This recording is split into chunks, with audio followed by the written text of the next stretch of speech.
Hello everyone, welcome to arts study में DG. Arts study में DG में आपका बहुत बहुत स्वागत है। As you know that we have started history series of class 6। This is the second lecture of chapter 11 that is new empires and kingdoms. तो new empires and kingdoms का ये हमारा दूसरा लेक्चर है। इससे पहले हम लोगों ने एक लेक्चर कर रखा है जिसमें हम लोग प्रशस्ति के बारे में देखे थे, समुद्रगुप्त के प्रशस्ति के बारे में देखे थे। तो ये हमारा दूसरा लेक्चर है। पिछले लेक्चर को आपने नहीं देखा तो डिस्क्रिप्शन में आपको प्लेलिस्ट का लिंक मिल जाएगा, वहाँ से आप पिछले लेक्चर को एक्सेस कर सकते हैं। तो आज का हमारा टॉपिक है जेनियोलॉजीज के बारे में। ठीक है, तो जेनियोलॉजीज मीन्स होता है हिंदी में वंशावली, यानी कि किसी के वंश के बारे में, उसके पूर्वजों के बारे में जानकारी। ठीक है, तो उस टॉपिक को हम लोग आज देखेंगे। तो most prashastis also mention the ancestor of the ruler. तो अधिकांशतः जो है, अधिक जो प्रशस्ति जो मिले हैं उसमें जो है रूलर्स के एंसेस्टर के बारे में भी जानकारी मिलता है, यानी कि उनके पूर्वजों के बारे में। This one mention Samudragupta's great grandfather, grandfather, father and mother. तो ये जो प्रशस्ति मिला है, ठीक है, ये जो इलाहाबाद वाला जो बहुत लंबा प्रशस्ति है, तो उसमें जो है समुद्रगुप्ता के ग्रेट ग्रैंडफादर यानी कि दादाजी के पिताजी, ठीक है, दादाजी, उसके पिताजी, उसके माताजी, सब के बारे में क्या है जानकारी है। His mother Kumara Devi belong to the Lichchhavi gana, while his father Chandragupta was the first ruler of the Gupta dynasty to adopt the grand title of Maharaja Adhiraj, a title that Samudragupta also used। तो इस प्रशस्ति में जो है किसके बारे में जानकारी मिलता है? कुमार देवी, जो कि समुद्रगुप्त की माता जी थी। वो कहाँ से बिलोंग करती है? लिच्छवीगण से। ठीक है, ये जानकारी मिलता है। उसके पिताजी कौन थे? चंद्रगुप्त थे। चंद्रगुप्त वे रूलर थे गुप्ता डायनेस्टी के जिन्होंने सबसे पहले ये टाइटल को क्या किया था? एडॉप्ट किया था। टाइटल एडॉप्ट करना यानी कि वे लोग अपने नाम में ये लगाते थे अपने आप को बड़ा दिखाने के लिए। तो वे लोग जो है महाराजा अधिराज टाइप, इस टाइप का टाइटल लगाते थे। और चंद्रगुप्त जो है सबसे पहला राजा बना जो ये टाइटल लगाया, महाराजा अधिराज। और उसके बाद जो है समुद्रगुप्त भी अपने नाम में लगाया होगा महाराजा अधिराज ही। ठीक है, his great grandfather and grandfather are mentioned simply as Maharajas. तो समुद्रगुप्ता के जो है परदादा और दादा जो हैं, ठीक है, उनको सिंपली महाराजा बोल करके उसके इंस्क्रिप्शन में दिखाया गया। It seems as if the family gradually rose to importance. तो ये दिखा रहा है, ये प्रशस्ति जो है ये बता रहा है कि फैमिली जो है धीरे धीरे काफ़ी इंपॉर्टेंस हुआ। पहले महाराजा रहे होंगे, उससे बाद महाराजा धीराज बने होंगे। तो ये दिखा रहा है, एक तरह से तरक्की को दिखा रहा है। Samudragupta in turn figures in the genealogies list of ancestors of later rulers of the dynasty such as his son Chandragupta II। तो समुद्रगुप्ता को उस वंशावली का मतलब आगे का राजा दिखाया गया है एक तरह से। उसके बाद फिर उनका बेटा आता है चंद्रगुप्ता II, ये इस टाइप से दिखाया गया है उसमें। We know about him from inscriptions and coins. उसके बारे में जो है चंद्रगुप्ता II के बारे में, समुद्रगुप्ता के बारे में, इन सब के बारे में कहाँ से इंफॉर्मेशन मिलता है? इंस्क्रिप्शन से और क्वाइन से। He led an expedition to Western India। तो ये जो चंद्रगुप्ता II था वही वेस्टर्न इंडिया में एक तरह से एक्सपेडिशन किया, जाकर के क्या किया? अटैक वगैरह किया। Where he overcame the last of the Sakas. तो जो साका रूलर थे कहाँ पे? वेस्टर्न इंडिया में, यानी कि पश्चिमी भारत में उन लोगों को क्या किया? हरा दिया। According to later belief his court was full of learned people. तो कुछ मतलब सोर्सेस का मानना है कि उसका जो कोर्ट था वो काफ़ी विद्वानों से परिपूर्ण था, जिसमें जो है कालिदास उसके कवि थे, आर्यभट्ट जो है उसके कोर्ट में क्या थे? एस्ट्रोनॉमर थे, यानी कि जो एस्ट्रोलॉजी वगैरह करते थे।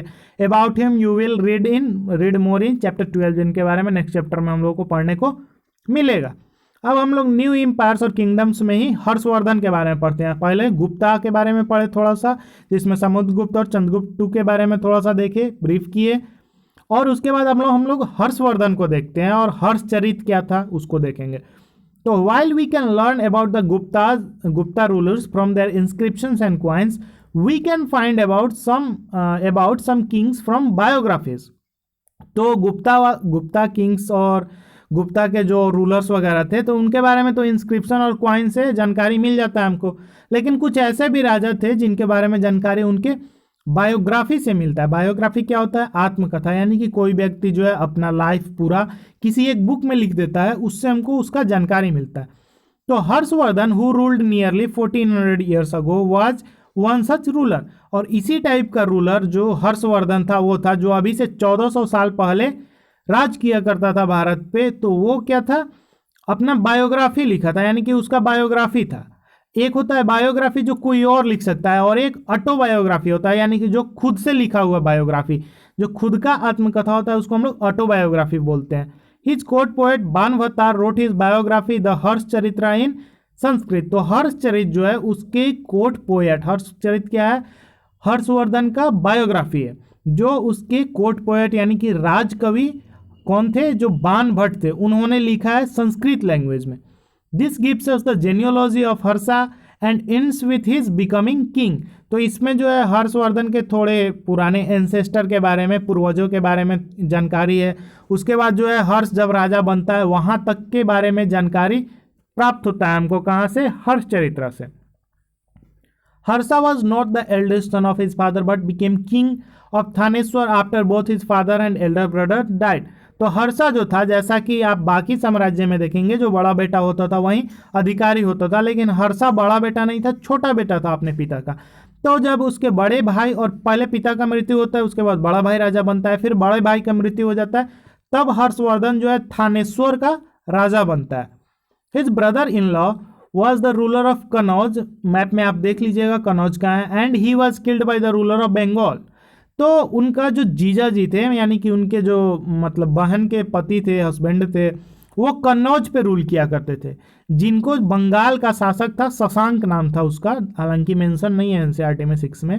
तो शशांक नाम का रूलर था बंगाल का, तो वो जाकर के आक्रमण कर दिया कन्नौज को और उसके जीजा जी को मार देता है। उसके बाद क्या करता है, Harsha took over the kingdom of Kannauj, और हर्षा जो है कन्नौज पे राज करने लगता है, कन्नौज को अपने अधीन कर लेता है। And then led an army against the ruler of Bengal, और उसके बाद जो है बंगाल का जो रूलर उसके जो जीजा का मर्डर करता है, उसको एक तरह से उस पर हमला करने के लिए हर्षा बंगाल जाता है।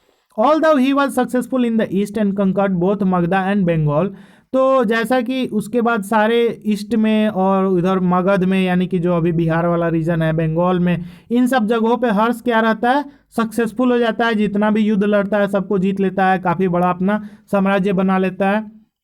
लेकिन he was not as successful elsewhere, लेकिन सारे जगहों पे वो सक्सेसफुल नहीं हो पाता। जैसे कि वो नर्मदा नदी, ठीक है, इंडिया का जो बीचों बीच निकलता है, एक तरह से ईस्ट टू वेस्ट जाता है, वेस्ट टू ईस्ट देखिएगा वो, तो उसको ये क्रॉस करके दक्षिण की तरफ जाने का प्रयास किया, यानी कि नॉर्थ इंडिया से साउथ इंडिया में अपना साम्राज्य बढ़ाने का कोशिश कर रहा था, but was stopped by a ruler belonging to Chalukya dynasty. लेकिन इसको जो है चालुक्य डायनेस्टी के एक रूलर जो कि पुलकेशिन II था, एक काफ़ी इंपॉर्टेंट पॉइंट है, पुलकेशिन II जो है वो हर्षवर्धन को हरा देता है, और हर्षवर्धन जो है अपने आप को फिर नॉर्थ में ही रख लेता है, साउथ में नहीं जा पाता है।